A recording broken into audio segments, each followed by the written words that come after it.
മുഖ്യമന്ത്രിക്കും സർക്കാരിനും CPIM സംസ്ഥാന കമ്മിറ്റിയിൽ രൂക്ഷ വിമർശനം. തെരഞ്ഞെടുപ്പിൽ തിരിച്ചടിയായത് ഭരണവിരുദ്ധ വികാരമെന്ന് സംസ്ഥാന കമ്മിറ്റി അംഗങ്ങൾ. മുഖ്യമന്ത്രിയുടെ ശൈലിക്കെതിരെയും നേതാക്കൾ ആഞ്ഞടിച്ചു. കനത്ത തോൽവിക്ക് കാരണം ഭരണവിരുദ്ധ വികാരമെന്ന് CPIM ജനറൽ സെക്രട്ടറി സീതാറാം യെച്ചൂരിയും കുറ്റപ്പെടുത്തി. ഷഫീദ് റാവത്ത് തിരുവനന്തപുരത്ത് ചേർന്നു. ഷഫീദ്, തോൽവിക്ക് പിന്നാലെ താഴെത്തട്ടിൽ നിന്ന് അണികളിൽ നിന്നടക്കം ഉയർന്നു വന്ന അതേ വിമർശനം നേതാക്കൾക്കിടയിൽ ഉണ്ടാകുന്നു. സംസ്ഥാന കമ്മിറ്റി റിപ്പോർട്ട് ചെയ്യുന്നു. വിവരങ്ങൾ സുഹേല, ഈ നിലവിലിപ്പോൾ ഈ സർക്കാരിനെ സംബന്ധിച്ചിടത്തോളം സർക്കാരിന്റെ ഈ പ്രതിച്ഛായ നഷ്ടമടക്കമുള്ള കാര്യങ്ങൾ ഘടകകക്ഷികൾ വലിയ തരത്തിൽ ചർച്ചയാക്കിയതിന് പിന്നാലെ ഇന്ന് CPM സംസ്ഥാന കമ്മിറ്റിയിലും പ്രതിനിധികൾ മുഖ്യമന്ത്രിക്കും സംസ്ഥാന സർക്കാരിനുമെതിരെ ആഞ്ഞടിച്ചു എന്നുള്ളതാണ് ഏറ്റവും പ്രധാനപ്പെട്ട കാര്യം.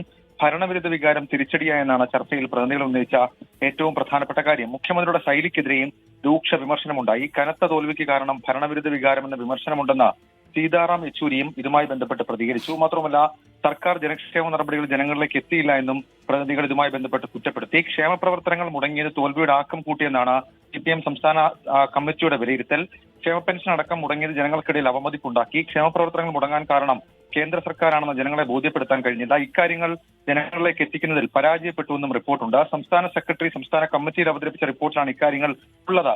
ചില നേതാക്കൾക്ക് നാക്കുപിഴ സംഭവിച്ചതായും വലിയ ചർച്ചയുയർന്നു. നേതാക്കന്മാരുടെ പേര് പറയാതെയാണ് വിമർശനവും ഉണ്ടായത്. ഏതായാലും ഈ ഇന്നും നാളെയും മറ്റന്നാളും ചേരുന്ന സംസ്ഥാന കമ്മിറ്റിക്ക് ശേഷമായിരിക്കും തിരുത്തലിനെ സംബന്ധിച്ച് വളരെ അന്തിമമായിട്ടുള്ള ഒരു തീരുമാനം ഉണ്ടാവുക. സുഹൈൽ, ഷഫീദ്, ഭരണവിരുദ്ധ വികാരം എന്ന് പറയുന്നതിനോടൊപ്പം മുഖ്യമന്ത്രിയുടെ ശൈലി എന്ന് പറയുമ്പോൾ തോൽവിയിൽ മുഖ്യമന്ത്രി കേന്ദ്രീകൃതമായ ഒരു ഫാക്ടർ ഉണ്ടെന്ന് സംസ്ഥാന കമ്മിറ്റി അംഗങ്ങൾ കൂടി സമ്മതിക്കുകയല്ലേ?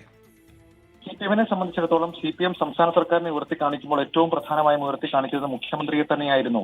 ആ മുഖ്യമന്ത്രി ശൈലിക്ക് തിരിച്ചടി സംഭവിച്ചു എന്നുള്ളതാണ് ഇതുമായി ബന്ധപ്പെട്ട CPM സംസ്ഥാന കമ്മിറ്റിയിലെ അംഗങ്ങൾ ഉന്നയിച്ച ഏറ്റവും പ്രധാനപ്പെട്ട കാര്യം. മാത്രവുമല്ല, ഒരു പടി കൂടി കടന്നുകൊണ്ട് ഇതുമായി ബന്ധപ്പെട്ട പ്രത്യേകിച്ച് സംസ്ഥാന സർക്കാർ നടപ്പിലാക്കിയ ചില കാര്യങ്ങളിൽ അതും തിരിച്ചടിയായെന്ന കുറ്റപ്പെടുത്തൽ സജീവമായി ഇന്ന് സംസ്ഥാന കമ്മിറ്റിയിൽ ഉയർന്നു. ഏതായാലും ഇതടക്കമുള്ള കാര്യങ്ങൾ തിരുത്തലിലേക്ക് വഴിവെക്കുമെന്നുള്ള കാര്യത്തിൽ തർക്കമില്ല. പാർട്ടിയും അതേപോലെ സംസ്ഥാന സർക്കാരും വലിയ തിരുത്തൽ നടപടികളിലേക്ക് കടക്കുകയാണ്. സുഹൈൽ, ശരി, ഷഫീദ് റാവത്താണ് വിശദാംശങ്ങൾ നൽകിയത്. വലിയ തിരുത്തൽ വേണ്ടിവരും. ഭരണവിരുദ്ധ തരംഗമുണ്ടായി. മുഖ്യമന്ത്രിയുടെ ശൈലിയിൽ കുറ്റപ്പെടുത്തലടക്കം സംസ്ഥാന കമ്മിറ്റിയിലടക്കം ഉയർന്നു വന്നിരിക്കുന്നു എന്ന വാർത്തയുടെ വിശദാംശമാണ് ഷഫീദ് നൽകിയത്.